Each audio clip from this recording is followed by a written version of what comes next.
Colby Covington has challenged Islam Makhachev. As a matter of fact, Colby has offered Islam a title fight. Moreover, Colby is not the champion yet and doesn't have a title to offer Islam, which makes this all the better. Now, to start at the beginning, Colby Covington, it got announced he's going to be fighting Leon Edwards. And we knew these two were going to fight. We knew it was going to be for the championship, but we finally have a date that's going to come up at the end of the year in December. Colby did an interview, said that essentially he's going to go right through Leon. Leon has absolutely no chance, I believe, was the quote. But moreover, he started talking about his first title defense. And he said that there is nobody compelling within the welterweight division. There is nobody deserving.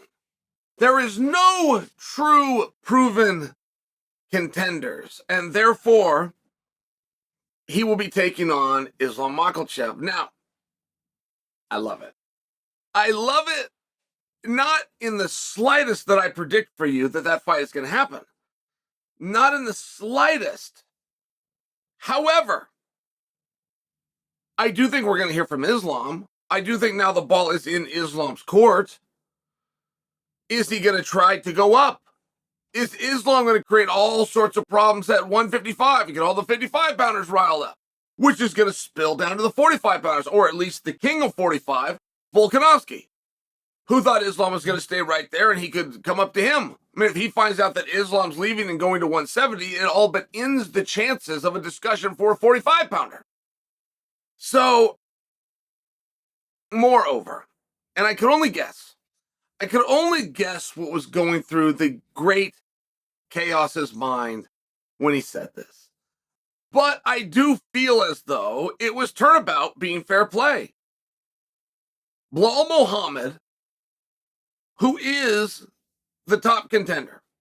It's very hard to say number one contender, right? It's very hard only because that's a vernacular that continually gets misused and misunderstood, and I don't want to be part of that.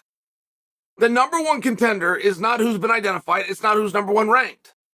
The number one contender is whoever has an official bout agreement signed against the champion. You could be ranked number 6, like Sean Strickland was, and still be the number one contender.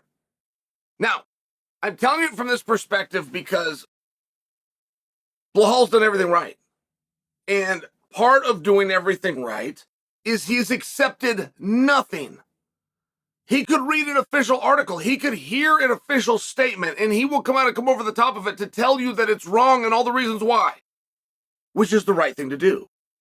There are no rules that he needs to follow in terms of who's going to fight where and when and what makes sense and all these other things that people are happy to fall into line for after they hear somebody else say. Belal did none of those things. As a matter of fact, Colby flies out to England, is the alternate fighter, is named the moment Leon and Usman are done as being next. And Belal Muhammad never accepted that once. He said, no, I'm next. He came out, he made all of his arguments. Take it away from Colby. He was gaining some traction when Leon agreed with Belal and refused to fight Colby. I mean, not for nothing, I have to bring to you, Belal Muhammad is next. That's been stated. This isn't Chael's opinion. This has been stated. That was a deal and an arrangement that was made when Belal and Gilbert Burns agreed to fight on short notice.